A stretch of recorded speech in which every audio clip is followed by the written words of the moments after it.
And this is the complete video that is going to show you how to shop with a bank card without an OTP sent to your number. The first thing you're going to do is to go to your browser and enter the URL wise.com. Then you enter the website, so then you wait for it to load. So what you are going to do is to just click on to sign up. So you click on sign up. It's loading. So what are you going to do is to enter your first name, then you enter your last name. So then you enter your email address. So then you create a password. Then you click on sign up. So let's wait for it to load. So it is loading. If you are not subscribed, make sure you subscribe now. So then you select main. If you are a woman, then you select women. So your age, let me choose 18 to 24. And after some time, wow, we have successfully created a Wish account. So what are you going to do next is to go and find a product you're going to purchase. So let's scroll down. I think let's just apply for this free product. So then you click on it. So it's loading.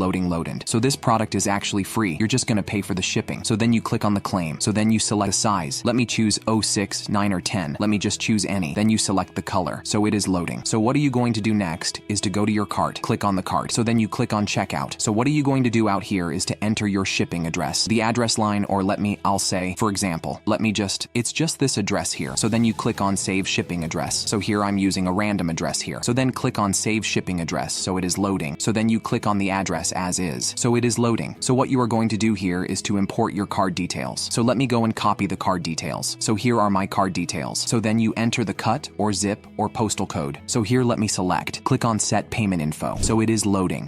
Let's wait. It is loading. Wow. So after doing that, what are you going to do after you add your card? What are you going to do is to click on place order. So after you click on place order, all your order will be successfully. So let me just try clicking on the place order. So on this wise.com, they are not going to send you an OTP to verify payment or something like that. So after your cart is verified and added, so no need to add any OPT sent to your number. Wow. As you can see, it's way, so it is currently pending. So this is how to shop without an OTP sent to your phone number. Also check out the next video where I explained 4 websites to use credit or debit card without OTP. So please, if you really like this video, please subscribe, also like and share the video to your friends. And also don't forget, if you have any questions, you can drop a comment. I will respond to your comment. See you next time. Thanks for watching and bye for now.